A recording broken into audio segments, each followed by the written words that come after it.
So let's talk about the post-credit scene in Venom 2.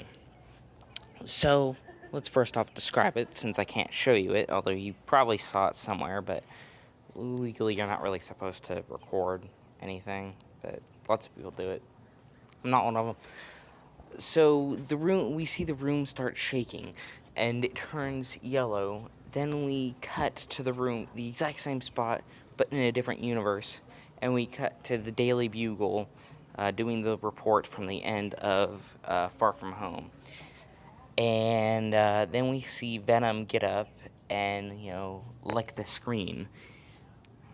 That's not the big part. So, as we know, in WandaVision, Wanda did like a whole universe, snap thing, which probably could have, one, made the mutants, two, mess with the fabric of reality a bit, on top of what Doctor Strange is doing in No Way Home, and, and Loki, killing Kang might have screwed up the timeline as well. So a lot of that, well, not Loki, it was Sylvie, but still, uh, so the whole timeline is all screwy. So my theory is that this takes place after the end of No Way Home, and it's the universe folding back in on itself so they can encompass all the different actors that are really good, like Jamie Foxx's Electro or um, Willem Dafoe's Goblin. I don't really think they'd capture Willem Dafoe's Goblin in there, but they could fold in a couple other characters, kind of like they did at the end of the Secret Wars event with Miles, as a good example. Hell, that might be what's happening because we can also see a mother figure in some of the trailers. In the role sheet, it's called guidance figure. So most people are thinking that might be Miles' mother, and he won't be name dropped till the very end of the movie. We also know that both the Spider-Men are in there and a bunch of stuff. But yeah, so I'm thinking that it's the universe folding back in on itself so they can, uh, you know, clean up the continuity and everything and put everything in the MCU because we also know that there is the legal battle going on that will start 2023 with the Lee and Kirby estate, and I'm thinking that Sony is thinking that they will get some of Disney's lawyers if they help with Disney.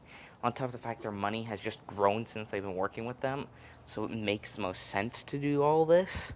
Overall, really good. I mean, it makes me excited and also makes me curious what they're going to do with Morbius and the Sinister Six.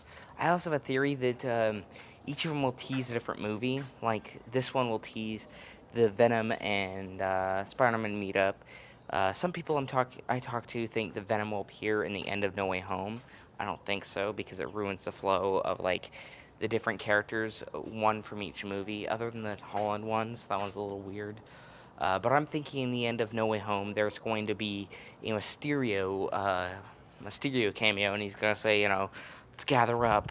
I'm the only one who's lived, even though it's not Jake Gyllenhaal's Mysterio. But you do know it is a team, so it's not like they can't just have a different guy be Mysterio this time around and use more technology. But yeah, it's. I'm thinking that's gonna happen, and that's gonna tease the Sinister Six movie. Then we're gonna get Morbius, and that will tease the Craven movie.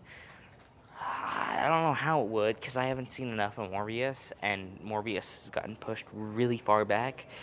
But overall, I think each of these movies is going to tease a bigger picture and then go forward. The only one that I don't have any clue about is Amazon's Silk.